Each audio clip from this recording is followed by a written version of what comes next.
দেবতাখুম, যা পার্বত্য বান্দরবান জেলার রোয়াংছড়ি থানায় অবস্থিত। খুমের ভেতরে গেলে আপনি অনুভব করবেন এক ভিন্ন শান্তি। পাখির ডাক, জঙ্গলের শব্দ আর পানির প্রতিফলন সব মিলে যেন এক প্রকৃতির অদ্ভুত স্নিগ্ধতা। স্থানীয়দের বিশ্বাস, এখানে দেবতা বসবাস করেন বলেই নাম হয়েছে দেবতাখুম। যদিও এর পেছনে সঠিক ইতিহাস মেলে না, তবে রহস্যময় পরিবেশের জন্য এই নামটি যথার্থ মনে হয়। পথে দেখা মিলবে ছোট ছোট ঝর্ণা, ঝিরি আর পাখির কলরব। ভ্রমণ পিপাসুদের জন্য এই ট্রেকিং পথটুকু নিজেই এক দারুণ অভিজ্ঞতা।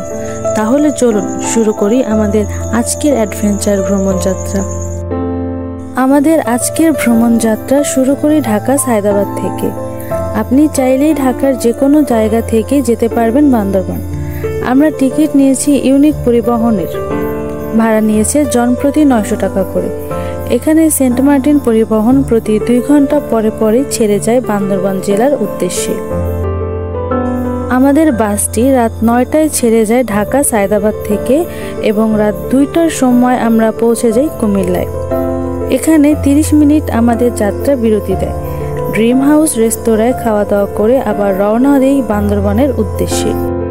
সকাল 6টায় পৌঁছে গেলাম বান্দরবান বাস স্ট্যান্ডে। এখানে আমাদের আগে থেকেই রুম বুকিং করা ছিল হোটেল হিল ভিউতে। বাস স্ট্যান্ড থেকে 1 মিনিটের দূরত্ব আমাদের হোটেলটি। আল আকসা হোটেল থেকে সকালে নাস্তা করে চলে যাই আমাদের হোটেলে। চেকিং টাইম 11টায় হলেও রুম খালি থাকায় সকালেই রুমে চলে যাই।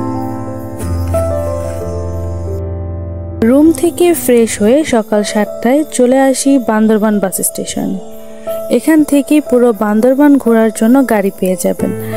এখান থেকে সিএনজি অথবা চাঁদের গাড়ি ভাড়া নিতে পারেন সারাদিনের জন্য।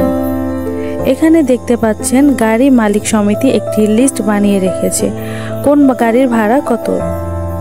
আপনারা যদি 3 বা 4 জন হন তাহলে সিএনজি নিতে পারেন। যদি 8 থেকে 10 জন হন তাহলে চাঁদের গাড়ি নিতে পারেন। 1 বা 2 জন হলেও চাঁদের গাড়িতে শেয়ারে যেতে পারেন।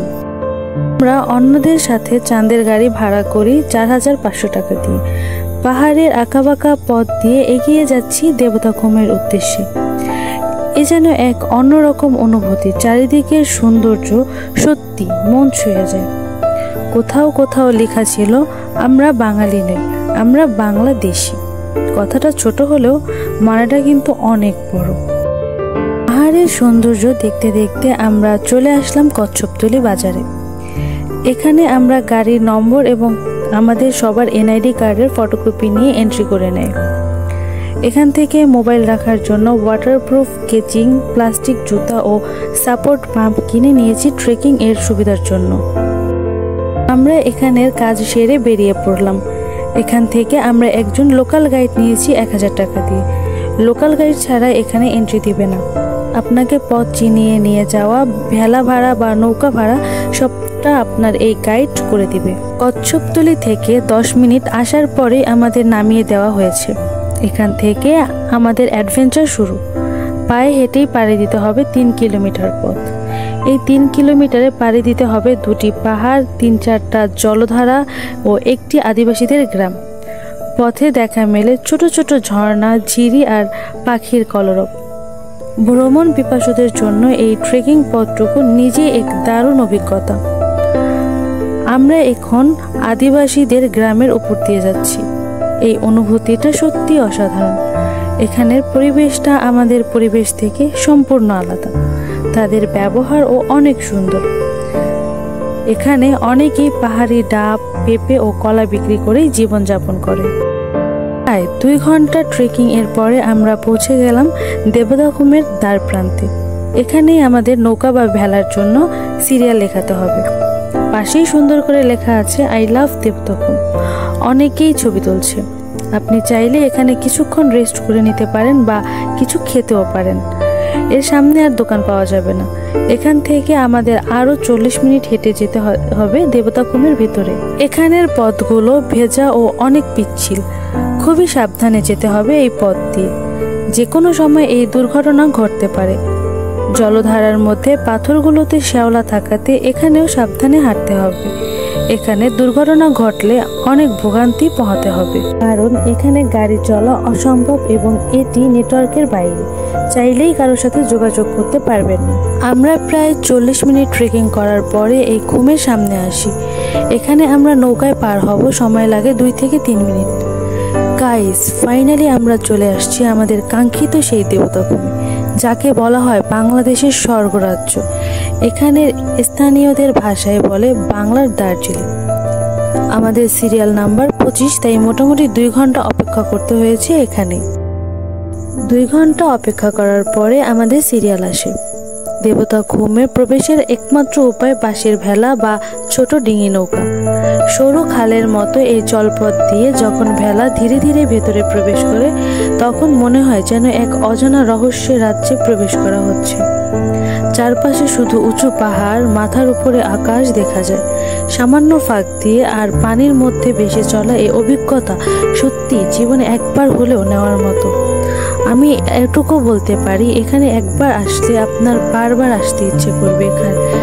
এখানে ঠান্ডা আবহাওয়া, কোলাহলমুক্ত পরিবেশ, পাখির কিচিরমিচির ডাক, সব মিলিয়ে এক অন্যরকম অনুভূতি, যা বলে বোঝানো সম্ভব না। দেবতাখুম ভ্রমণের সেরা সময় হলো বর্ষা ও শীতকাল। বর্ষায় পানির রং আরো গাঢ় হয় এবং চারপাশে পাহাড় জঙ্গল হয়ে ওঠে আরো সবুজ ও সতেজ। তবে বর্ষায় ভ্রমণের সময় অবশ্যই সতর্ক থাকতে হবে, কারণ পানি প্রবাহ বেশি থাকে। বাংলাদেশের অজানা অদেখা সৌন্দর্য খুঁজে পেতে চাইলে বান্দরবানের দেবতাখুমে একবার অবশ্যই আসা উচিত। এখানে এলে আপনি খুঁজে পাবেন প্রকৃতির অসাধারণ রূপ, শান্তি আর প্রশান্তি। সত্যি দেবতাখুম এক জীবন্ত শিল্পকর্ম, যা শুধু চোখে নয়, হৃদয়ে গেঁথে থাকে। ঘুমের ভেতরে গেলে আপনি অনুভব করবেন এক ভিন্ন শান্তি। পাখির ডাক, জঙ্গলের শব্দ আর পানির প্রতিফলন সব মিলে যেন এক অদ্ভুত স্পিনি। স্থানীয়দের বিশ্বাস এখানে দেবতা বসবাস করেন বলেই নাম হয়েছে দেবতাখুম। যদিও এর পেছনে সঠিক ইতিহাস মেলে না, তবে রহস্যময় পরিবেশের জন্য এই নামটি যথার্থ মনে হয়। ভিডিওটি ভালো লাগলে লাইক, কমেন্ট আর সাবস্ক্রাইব করতে ভুলবেন না। আসুন একসাথে আবিষ্কার করি বাংলাদেশের অজানা সৌন্দর্য। আল্লাহ হাফিজ।